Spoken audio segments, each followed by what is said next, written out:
The Brothers Grimm Fairy Tales. The Dog and the Sparrow. A Vox Novi audiobook.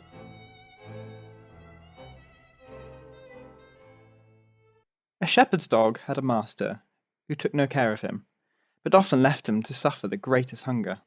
At last he could bear it no longer, so he took to his heels and off he ran in a very sad and sorrowful mood. On the road he met a sparrow that said to him, "Why are you so sad, my friend?"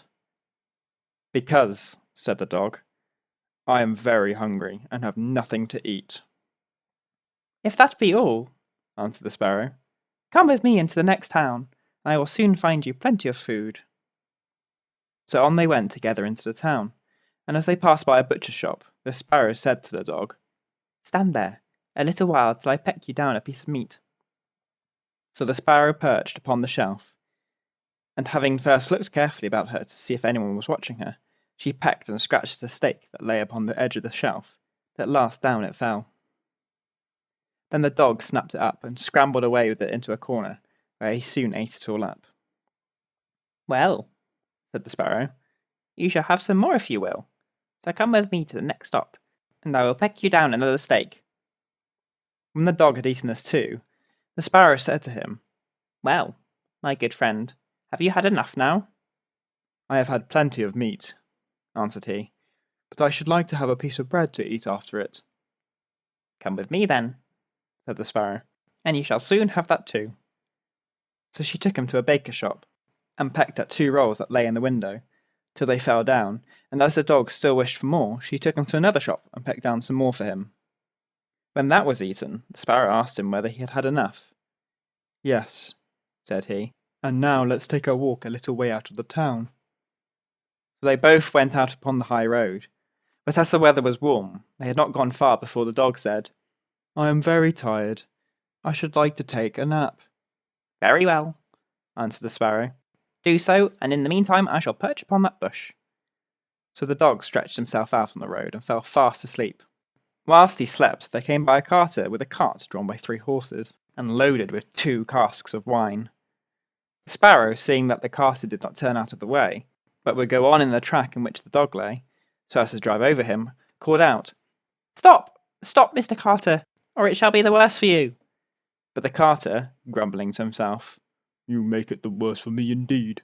What can you do?" cracked his whip and drove his cart over the poor dog, so that the wheels crushed him to death. "There!" cried the sparrow, "thou cruel villain, thou hast killed my friend the dog. Now mind what I say. This deed of thine shall cost thee all thou art worth." "Do your worst and welcome," said the brute. "What harm can you do to me?" and passed on. But the sparrow crept under the tilt of the cart, and pecked at the bung of one of the casks till she loosened it, and then all the wine ran out, without the carter seeing it. At last he looked round, and saw that the cart was dripping, and the cask quite empty. "What an unlucky wretch I am!" cried he. "Not wretch enough yet," said the sparrow as she lighted upon the head of one of the horses, and pecked at him till he reared up and kicked. When the carter saw this, he drew out his hatchet and aimed a blow at the sparrow, meaning to kill her. But she flew away, and the blow fell upon the poor horse's head with such force that he fell down dead. "Unlucky wretch that I am!" cried he. "Not wretch enough yet," said the sparrow, and as the carter went on with the other 2 horses, she again crept under the tilt of the cart and pecked out the bung of the second cask, so all the wine ran out. When the carter saw this, he cried out again, "Miserable wretch that I am!" But the sparrow answered, "Not wretch enough yet," and perched on the head of the second horse and pecked at him too. The carter ran up and struck her again with his hatchet, but away she flew, and the blow fell upon the second horse and killed him on the spot. "Unlucky wretch that I am!" said he. "Not wretch enough yet," said the sparrow, and perched upon the third horse.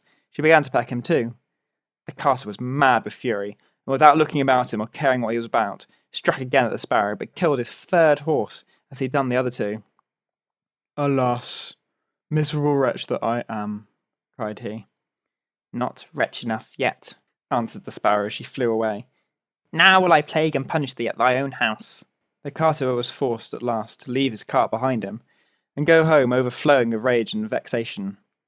"Alas," said he to his wife, "what ill luck has befallen me. My wine is all spilt, My horses all 3 dead." "Alas, husband," replied she, "and a wicked bird has come into the house, and has brought with her all the birds in the world, I am sure, and they have fallen upon our corn in the loft, and are eating it up at such a rate." Away ran the husband upstairs, and saw thousands of birds sitting upon the floor eating upon his corn, with the sparrow in the midst of them.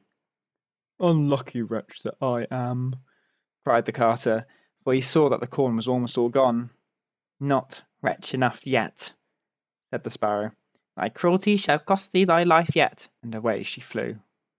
The carter, seeing that he had thus lost all that he had, went down into the kitchen and was still sorry for what he had done, but sat himself angry and sulkily in the chimney corner. But the sparrow sat on the outside of the window, and cried, "Carter, thy cruelty shall cost thee thy life." With that he jumped up in a rage, seized his hatchet and threw it at the sparrow, but it missed her and only broke the window. The sparrow now hopped in, perched upon the window seat, and cried, "Carter, it shall cost thee thy life." Then he became mad and blind with rage, and struck the window seat with such force that he cleft it in two. And as the sparrow flew from place to place, the carter and his wife were so furious that they broke all their furniture, glasses, chairs, benches, and table, and at last the walls, without touching the bird at all. In the end, however, they caught her, and the wife said, "Shall I kill her at once?" "No," cried he, "that is letting her off too easily. She shall die a much more cruel death. I will eat her." But the sparrow began to flutter about and stretch out her neck and cried, "Carter, it shall cost thee thy life yet." With that he could wait no longer, so he gave his wife the hatchet and cried, "Wife, strike at the bird and kill her in my hand." And the wife struck, but she missed her aim, and hit her husband on the head, so that he fell down dead, and the sparrow flew quietly home to her nest.